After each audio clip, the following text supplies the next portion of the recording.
সুমিকে পড়াচ্ছি 2 মাস হলো। 2 মাস পড়ানোর পরেও টিউশনির টাকা হাতে না পেয়ে বললাম, তোমার মা যদি আমার টাকাটা দেওয়ার চেষ্টা করত। সুমি বিস্ময় নিয়ে সাথে সাথে বলল, স্যার, প্রতি মাসের 1 তারিখেই বাবা বিদেশ থেকে আপনার টিউশনির টাকা সাথে সংসারের খরচের টাকা পাঠিয়ে দেয়।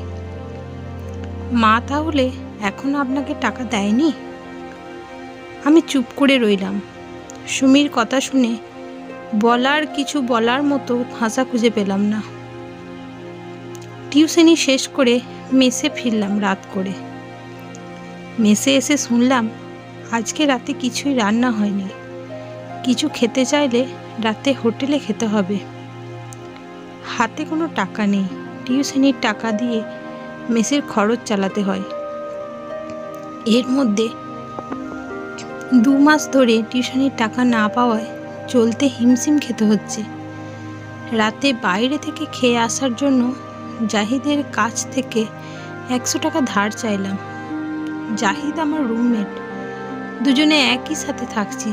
যদি কিছু মনে না করেন, জানতে পারি ডিভোর্স হয়েছে কেন? করুণ গলায় বলল, বিদেশ থেকে এসে টাকা পয়সার হিসেব চেয়েছিল। আমি হিসেব দিতে পারিনি, তবে এখন হিসেব করে চলি। তবুও চলতে কষ্ট হয়, খুব কষ্ট। বাস অফিসের কাছে চলে এসেছে।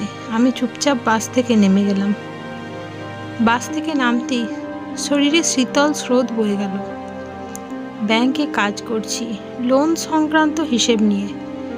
ব্যাংক লোন নেওয়ার জন্য আমার টেবিলে একটা আবেদন পেপার রেখে বলল, স্যার, পড়াশোনা শেষ করে ব্যবসায় নেমেছিলাম।